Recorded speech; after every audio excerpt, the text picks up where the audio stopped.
fucking chi. It could just be the lighting. It could be that I'm a piece of shit. Oh, this is something new. This is something experimental.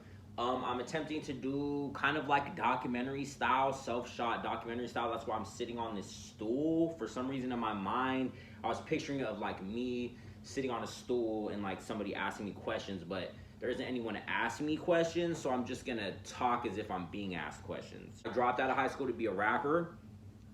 I ended up creating my own anime, which I have since turned into a book series called Peacoat Society. I first created Peacoat Society when I was 16 years old.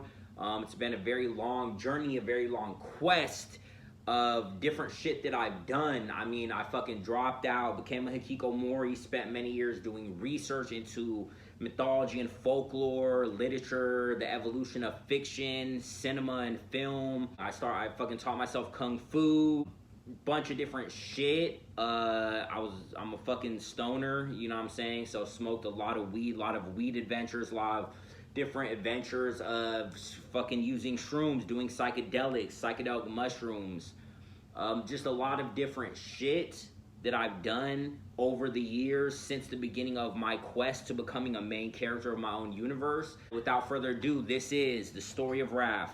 Hope you enjoy it. So, the inception of Peacoat Society essentially begins in detention. I first started trying to write a Scooby-Doo fanfic of Scooby-Doo as if it was like real horror. That's why I was writing in detention, like on the back of a test or some shit. So that was like my first like storyline. From there, boom, go to when I'm in charter school, I start trying to write my first novel, which was entitled Lycanthropy as if it were to actually occur. Lycanthropy as if it were to actually occur was my concept for it, was that it was going to be the werewolf equivalent of Dracula. So Peacoat Society is directly based after Bram Stoker's Dracula, the original novel published in 1897. Once I dropped out, right, by the time I'm like 17, 18, I go deep into research and study. I'm like reading old Gothic literature, fucking H.P. Lovecraft. I read Frankenstein, all kinds of shit. So H.P. Lovecraft had an essay he wrote called Supernatural Horror in Literature. And it was basically a comprehensive examination and study of every work of supernatural horror in literature that he had fucking gone through and researched, and he assembled it all in this document, this text. So when I read it, it named different works that I was able to cross-reference and look up and go read. One of them is The Wolf Leader by Alexander Dumas. This is also another quintessential work within the framework of Peacoat Society's canon. The Wolf Leader is a werewolf novel written by the great author Alexander Dumas, creator of The Three Musketeers. He wrote The Count of Monte Cristo. These are all iconic fucking novels. So I took those. Those became, you know, integral in my development of the werewolf mythos within my writing. But even before that, that's when I'm like 18. I start writing Peacoat Society when I'm 16. So going back to the genesis of Peacoat Society, when I start writing Peacoat Society, I'm like, shit, I'm about to write this shit, because it was mainly inspired by Dracula, largely just because I had read Dracula in 8th grade. I start writing this shit. Well, it started with Lycanthropy as if it were to actually occur. So in Lycanthropy as if it were to actually occur, the main character was Raf. But this is before I gave him the name Raf. This is before, I don't even remember if the main character had a fucking name in Lycanthropy as if it were to actually occur. I think I had only written like one little chapter. The opening of it was just him fighting. The main character was at school beating the fuck out of somebody, raging out. And that was like the initial onset of werewolfism. There was also, I remember, a sequence where like the main character was going, because there was this creek, this creepy ass creek I used to have to walk through to get home. It was a shortcut, and I almost drowned in that creek one time. And I used it in the story, and the main character went through that creek, and he had to fight a three-legged wolf. And he breaks the wolf's jaws apart and kills the wolf, but the wolf like came back to life and became an undead like werewolf servant to him or whatever. That was part of it. And then the main character, he eventually, because there's this movie that they had on Disney Channel back in the day called Don't Look Under the Bed. and it was like about the boogeyman, but it was like imaginary friends. When you forget about them, they turn into boogeyman monsters. So I had this idea where like the main character, he would get somehow, you know, he'd end up in the boogeyman universe, you know, which the portal is under your bed, right? Then he was gonna have to like fight his way out using his werewolf powers type shit. And that was kind of like his hero journey. When he made it back to the human world, he had mastered his werewolf powers by going and like fighting all these monsters in like this hellish underworld, you know what I'm saying? And that was kind of the inception of what would eventually become Peacoat Society. So then from there, I go into the actual lore that becomes Peacoat Society. The concept of Peacoat Society stems directly from American history. I don't remember exactly, you know, how the idea first came into my mind or whatever the fuck, but my idea was that, oh yeah, because I remember I was doing research. I was researching, because I'm a researcher. That's what I do. I have all these fucking occult books. I've been doing research. I am what you consider, what is known as a polymath. A polymath is an archaic term that nobody uses anymore. A polymath is a self-educated scholar. Being a polymath is where you attain what would be the equivalent of like having a PhD in a subject through a university, but it's self-education. You're not going through the university system. The university system is just part of the larger part of the fucking global super conglomerates and government oversight that controls the world. You know what I mean? So as a polymath, it's a path of rebellion. As a polymath, you're a renegade. You are a self-educated scholar who has educated yourself to an even higher degree than what they teach. Because there's only a certain level, like when you go through the university system, you're just memorizing the shit that's in their books they give you, that they've, you know what I'm saying? There's a ceiling. There's no ceiling when you're a polymath, bro. You can fucking learn anything. And I was born to the era, fortunately, where we have the internet. So via Wikipedia, you fucking learn anything. You know what I'm saying? And then you can go deeper into research through looking up texts and getting PDF files and all kinds of shit. So I was amassing all this knowledge for years and years. But it was always rooted in writing Peacoat Society. So when I was researching, because I love like the old school American fucking history, like Revolutionary War era, George Washington era, and then like Civil War too. I like the Civil War, but my favorite part of American history is the Revolutionary War. I don't know, something about it, I find it cool. So when I was reading about the Revolutionary War, it was saying how George Washington, all his soldiers and shit, they're fucking, when they're fighting the British, bruh, like these niggas are dying. They're fucking dying, like they're half dead. They don't have no food. They're in the fucking snow. All his soldiers are dying. They were eating their boots. They were cooking boots and eating them. They were eating the little boxes their bullets came in. Just to put something in their stomachs. They had no food. They're all dying. They're sick. Motherfuckers are dying, getting their arms and legs chopped off to avoid infection, you know, all kinds of shit. And then I come across a little thing, a little passage. This is like on Wikipedia. And it says that for 9 days the sun didn't come out during the Revolutionary War. So I get to thinking about all this shit, and I come up with this crazy ass storyline where George Washington, he's standing in his camp. He's looking, all soldiers are sick, they're eating their boots, they're dying. It's the middle of fucking winter. He doesn't know how he's gonna win the Revolutionary War. Goes out into the woods with a pistol. Looks up to the sky and he calls for God. Give me a way to win this war. Help me lead my men to victory. He calls out to God. No answer. No response. Gets nothing back. Puts the pistol to his chin. He's about to blow his fucking head off. God didn't answer. But the devil did. A voice speaks from the woods. Tells him, I'll help you win the war. The voice, he doesn't see who it is. He just hears the voice talking to him. He doesn't actually see the figure.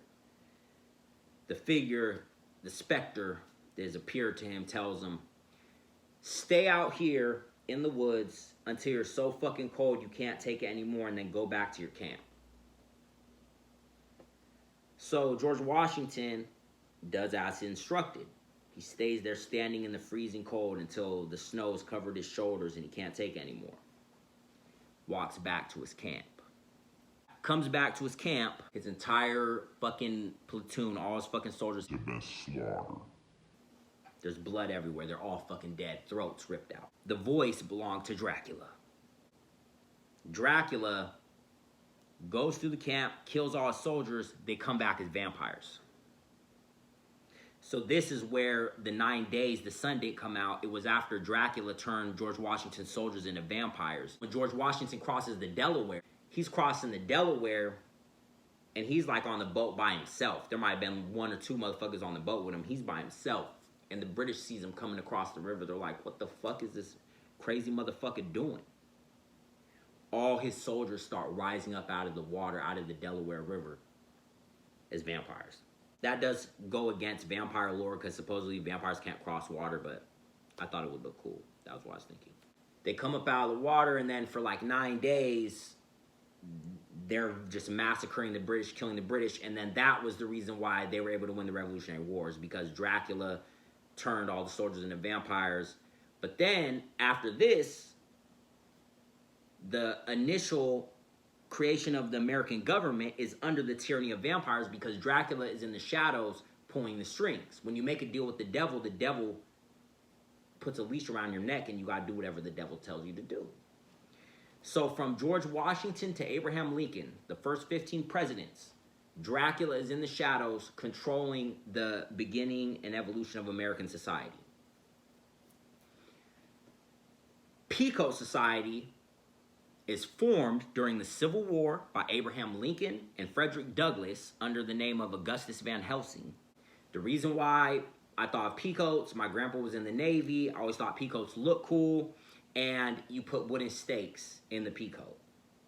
So, peacoats. So that was like the inception of Peacoat Society. And then that eventually evolves into me creating what I eventually wanted and still do want to be its own animated series. Back then I was just saying it'd be an anime, but its own animated series. So that's when I started writing Peacoat Society, and then the original storyline was my main character, Raf. Originally, the town where it took place was just called Southville. That was what it's called. It was based after Reading, where I grew up, backwoodsy town. And it was called the Southville High School Incident. So the main characters was Raf. There was a Mexican vampire girl named Harlot. The Doobie Brothers, who one of them was black, one of them was white. They're based after Scooby and Shaggy. And there was a dude named Eric, who's based after Eminem from the Slim Shady era. So he's based after Slim Shady. His name was Eric. They're like the 5 main characters. They're all at the school. The vampires had like they basically created these like silos of just hundreds of vampires. So they were like all like Nosferatu looking motherfuckers. Bald head vampires, pointed ears, white skin, hundreds of them, and that they were being stored in these containment facilities under the fucking town.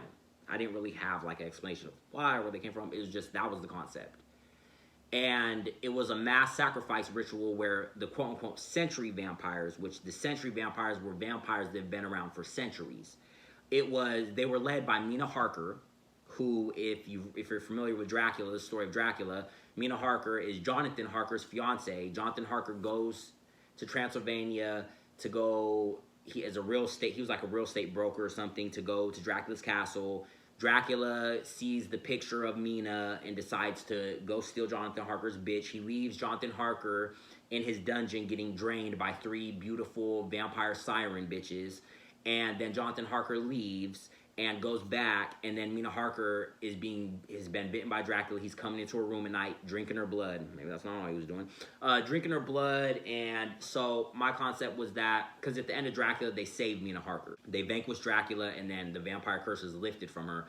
But my version was Mina Harker remained a vampire, and she's now trying to bring Dracula back. She's trying to restore Dracula. So she's doing this large grand sacrifice ritual where they're gonna massacre this high school.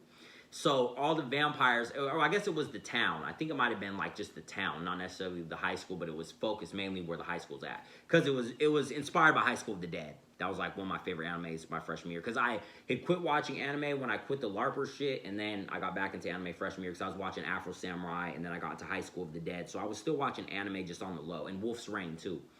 So the fucking vampires get released from the underground silos, and just hundreds of these Nosferatu, white-skinned, bald-headed vampires just siege, right? And the high school gets fucking massacred. So one of the teachers at the high school is based after my 7th grade history teacher, Mr. Hardigan. Shout out to Hardigan. He used to just let us call him Hardigan, and he was hella cool. And I thought that was dope. Like, we didn't have to call him Mr. He's like, oh, y'all just call me Hardigan.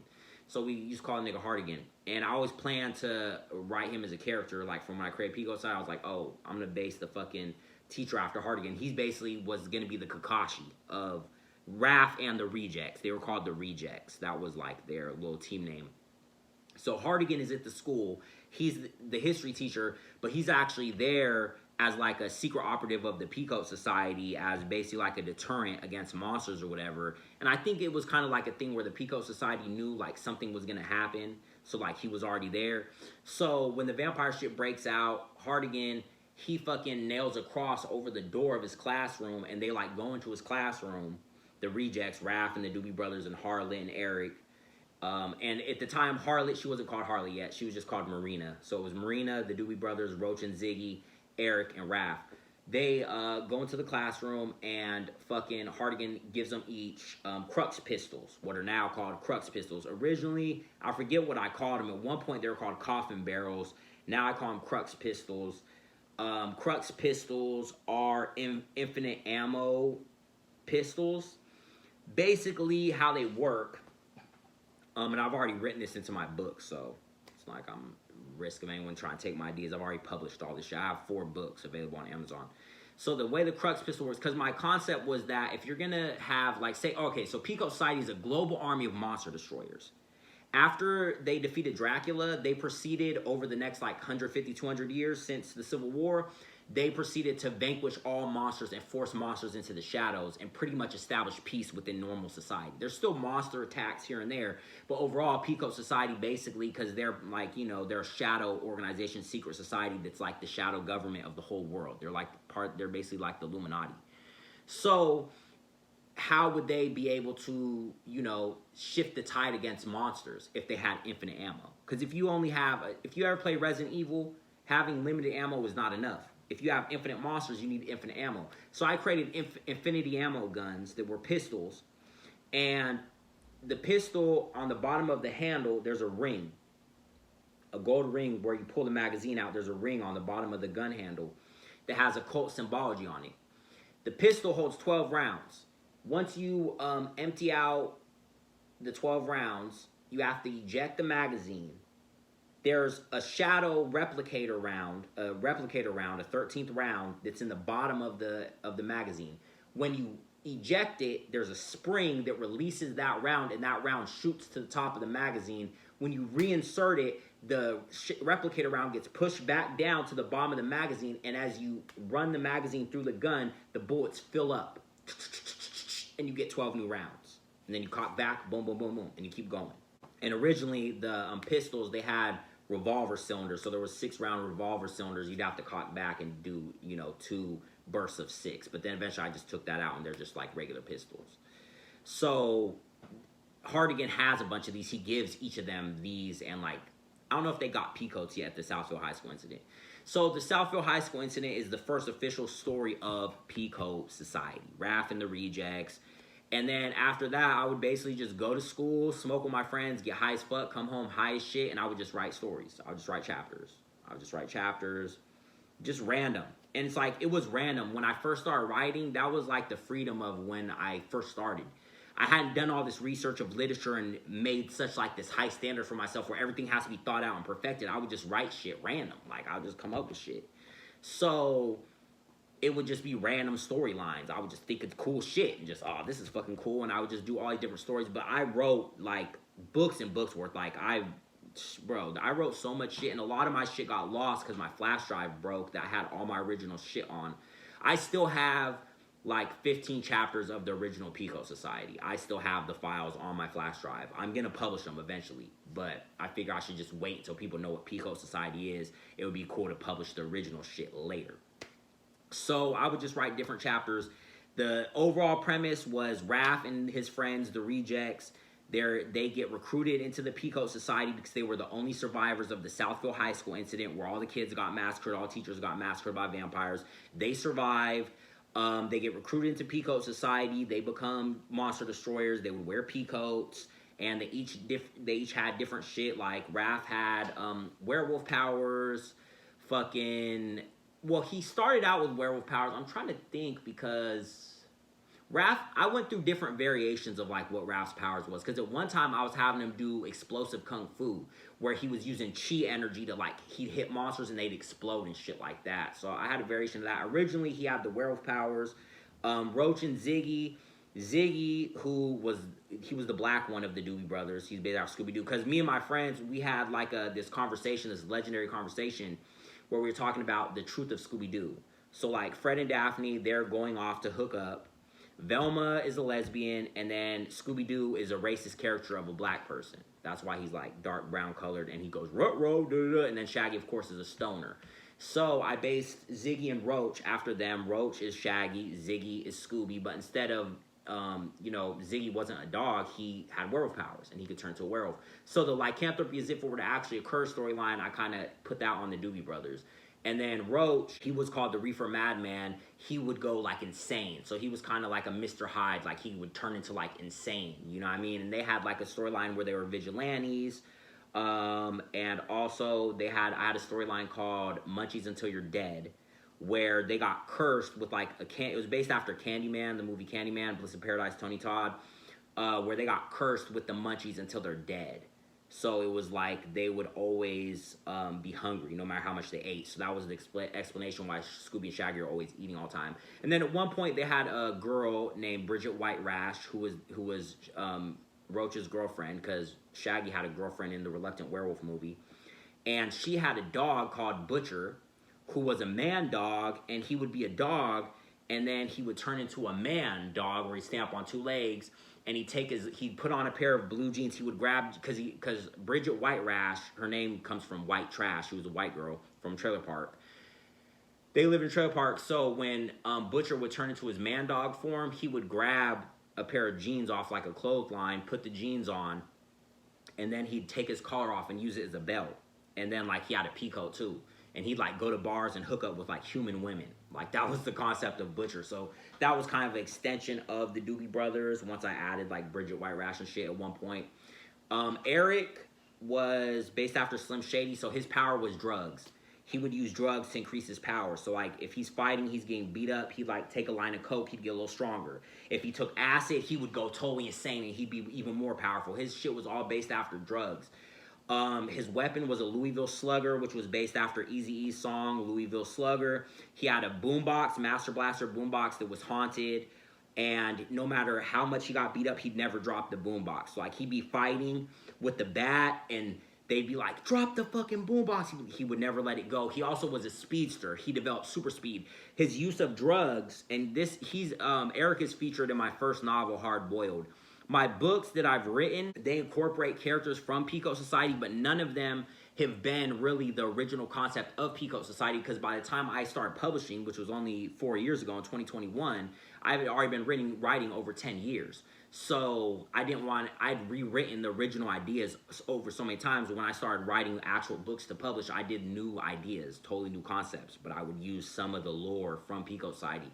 So Eric uses drugs. He figures out how to turn the Master Blaster boombox into basically like a portal generator where it would create sonic booms from the boombox that would open portals, and he had the ability, like basically psychokinetically, he could shoot himself between the portals at warp speed like a pinball, like a human pinball, and that was how he had super speed. Because when I was researching super speed, there was like issues with why it wouldn't work. You know, they just say Flash has the speed force, but there's like explanations of why it wouldn't work. The friction of running that fast would burn your skin off and shit like that. So I'd come up with, well, basically, if the boombox created these portals, they were go-betweens, gobos, And if he was shooting between the portals at the speed of light or the speed of sound, eventually he gets the power of the speed of light, but starting out the speed of sound faster than the speed of sound, he would basically, his body wouldn't get that friction because he's just shooting between the portals like a human pinball. And I had this whole formula called iSolve Super Speed,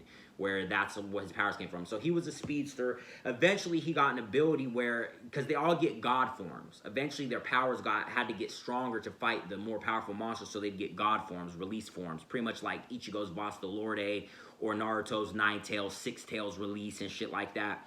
So his was, he would throw the boombox in the air and smash it with his bat, and then the boombox was like a transformer. You know how the like transformers be transforming, and the shit would turn into a fucking metal suit, armor suit, you know, like a mecha suit, where the head was like a microphone, and then he could move at the speed of light. He could shoot with the round at the speed of light, and his fucking bat would become a mace.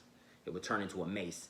Because I had this concept where if you'd have like an object called a scab, and then you would breach it, and the scab would turn into the real weapon. So you could have a bat as your scab, but when you had to really fight a stronger monster, you would breach it. Kind of is based after the, you know, how the Zanpakuto's toes work in Bleach. You'd breach it, and then the bat turns into a mace. And then that's how, because you can't walk around with a mythical mace, but you can walk around with a baseball bat. The concept of the Peacoats was, how can a monster destroyer walk around without anyone paying attention to them? Because, like, if you watch Blade and Underworld and fucking Resident Evil, all those movies that I grew up watching, which is what Peacoat Society is largely based after, they're walking around in full leather outfits with, like, weapons strapped to them in public. Like, you can't walk around like that. But if you just have a Peacoat on and you're carrying, like, objects that nobody knows really has the power to turn into a mythical weapon, you can conceal yourself. And they also had a concept where the Peacoats have little buttons, crosses on them that create an optical illusion, so when people see you in a Peacoat, they don't see your face. It causes an illusion to where people can't see you. That's like the power of the Peacoats, which that's still part of the lore. It stems from Dr. Jekyll and Mr. Hyde, The Strange Case of Dr. Jekyll and Mr. Hyde, the original short story. And when he turned into Mr. Hyde, people couldn't remember his face. So that was like where I got that idea. Harlot, aka originally Marina, eventually I just changed her name to Harlot. Harlot was a Mexican vampire girl. Her dad is basically the fucking Mexican Dracula, El Vampiro. Her mom got pregnant with her, and she fucking flees Mexico to escape from El Vampiro. Gives birth to Harlot, who's a Dhampir. She's half vampire. She seeks asylum in the desert of Arizona in a fucking convent. And then the priest was an evil priest who was abusing all of the nuns in the fucking convent. So the priest ends up killing Harlot's mom, and then they stage it to look like it was a suicide. So Harlot grows up in the convent thinking her mom killed herself. And then when the priest comes after her, when she's like 13, 14, her vampire powers awaken. She kills the priest. Then she proceeds to feed on every one of the nuns in the church. And some of them were mean to her and beat her, but other ones were like surrogate mothers and like older sisters to her. So then once she comes out her vampire bloodthirst, she sees that she killed all the nuns, and she's like, oh my God, I'm fucking evil. I fucking killed them all. So she climbs to the bell tower at the top of the convent just as the sun is rising into the sky, and she jumps off to kill herself. She lays on the ground dead for the whole day, and then when the fucking sun sets, at nightfall, she reanimates, comes back to life. That was her power. She couldn't die. She would reanimate because of her vampire powers. And she uses dual pistols, and she bites them and cocks them back with her teeth because she uses two at once. So she kind of did like Celine did in Underworld, where she would eject the magazines because, you know, they have to eject to reload to get the infinity ammo. So she would eject them, and just as the magazine's about to slip out, she would go push them back in, and then she would cock back with her fangs because she has the fangs, so she could bite on them and cock them back with her mouth. And she would have dual pistols. That was her shit. And then Raf was like the main character. I mean, I've done a lot of different shit with Raf. He's had mythical swords. He's used mystical kung fu. He's had werewolf powers. Essentially now I've infused him really with the werewolf power shit because like Doobie Brothers aren't really part of it. That was like kind of the conflict with Raf having werewolf powers. It was like, you know, because Ziggy was a werewolf too. So like that was kind of like a conflict. But Raf, usually he did always have like a werewolf powers, because at one point his final release form was called Anubis, and it was just the black wolf, like a bipedal, standing on two legs, black wolf beast god, based after the wolf leader. So he's had a lot of different variations. I've done a lot of different shit with Raf over the years. But yeah, so these are all the original characters of Peacoat Society. You know what I mean? That was like. Then there was like, because there was a whole storyline that was written for like the whole series, the original run, even though it never got published, and for me, it was like a show that had been created and came out because I wrote so much of it. It just went on for years and years and years. So eventually it got to where Raf became president. He became the youngest president ever at 19, President Raf. It was called the President Raf arc. Eric was his vice president. And essentially the world ends. The world ends by monsters. Raf gets frozen in cryogenic sleep, wakes up 29 years later, which was based after 28 days later and 28 weeks later. Now they're doing the 28 years later movie, but I already wrote this 15 years ago. 29 years later, he comes back. The world is destroyed. He gets brought back by a character called the Phantom Peacoat. And the Phantom Peacoat, he's basically like based after Batman Beyond. He's just like all black, like just like a black skin tight suit, you know what I'm saying? But that's his actual body. He's a cybernetic being. So like he just has like black, I don't know what material it would be, but just all black. His body's just covered in like all black ninja material. But he has a peacoat, and then his head is shaped like a peacoat. So he has three, eye fucking lens screens like the buttons on a peacoat on his face. And he was like just ultimate destroyer in the future. He comes and gets Raf out of cryogenic sleep, and it was Roach from the Doobie Brothers. He had, because Roach, there was eventually the Doobie Brothers storyline. Ziggy kills Roach by accident as a werewolf, and then Ziggy goes and does all this occult research and figures out how to bring Roach's soul back from the dead and puts him in a scarecrow body. So Roach had become this scarecrow being, and then he became a sniper. And then in the future, they upgraded his scarecrow shit and turned him into the Phantom Peacoat. So, and Phantom Peacoat is still going to be a character because I'm doing the new Peacoat Society now. Like, my first three books are called the Werewolf Man Trilogy. Each one is a different variation of Raf.